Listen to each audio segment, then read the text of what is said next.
Hi, Dr. Yass here. Today's topic, the arch of the foot.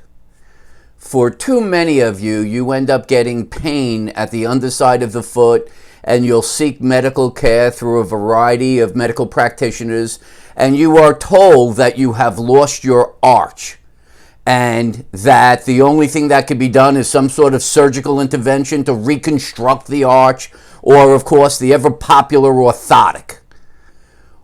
The premise here is that the arch is comprised of bones, and once you have the arch and it flattens, well, there's nothing that can be done because it's bones, and bones can't be fixed other than through surgery or some artificial means of supporting them.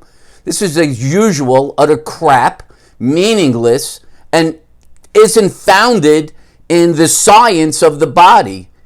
The arch, which is comprised of bones, is supported by muscles that act as a hook, come under the foot, and then pull up to support the arch. The two primary muscles that support the arch are the anterior and posterior tibialis muscles. All you have to do is Google it, look at a glossary, and you'll be able to see, or an atlas, and you'll be able to see that these two muscles run under the inside of the foot and act as a hook to support the arch. So for those people who have a flattened foot on the inside, or find themselves not weight bearing on all 5 balls of the feet, but actually only weight bearing on the first ball of the feet, congratulations. You've achieved this position simply because of weakness of these two primary muscles, the anterior and posterior tibialis muscles. The reason that you would end up having this loss of arch has nothing to do with the foot. It actually relates to the hip joint. And what's happening is that a muscle that attaches to the hip joint above the joint, called the gluteus medius muscle, has strained and weakened.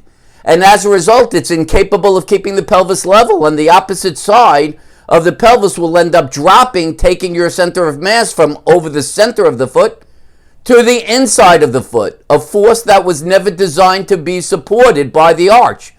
It eventually leads to the muscles that support the arch, the anterior and posterior tibialis muscles, from straining. They end up straining. And eventually, once they could no longer create the proper force to support the arch flattens. This could lead to plantar fasciitis. It's a very common thing. You'll get pain near the attachment of the plantar fascia at the heel, the underside of the heel.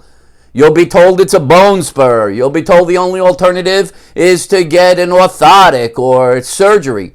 It's just nonsense. Strengthen a couple of muscles and this is gone, over.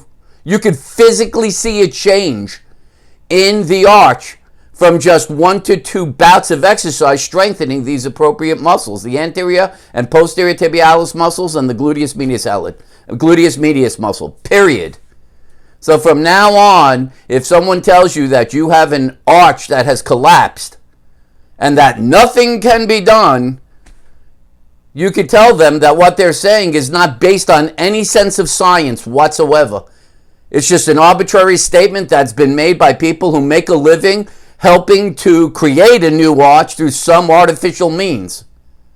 If you want to support your arch, strengthen the muscles that support the arch. That was their job. That's what the intent of them were. And that's the way the body came together. All right? So from now on, recognize arch issues are muscular issues. They are not structural and can be resolved through the proper targeted strength training with progressive resistance, which is at the core of the Yass method. If you like this video, you want to give it a thumbs up, God bless. That's a beautiful thing to do. If you like the YouTube channel, Dr. Mitchell Yass, please subscribe so you can continue to get notifications when videos like this are added. I'm adding them as many as possible, and you'll notice that they're all applicable, all means of trying to help you figure out how to resolve your pain or other symptoms and how to become more functional outside of the medical system. They're lost. They're not going to help you. So for now, this is Dr. Mitchell Yass wishing you a pain-free, fully functional life. Let's all work together. Let's resolve pain. Let's get back our function. And let's end our dependence, this false dependence on the medical system. Bye-bye for now.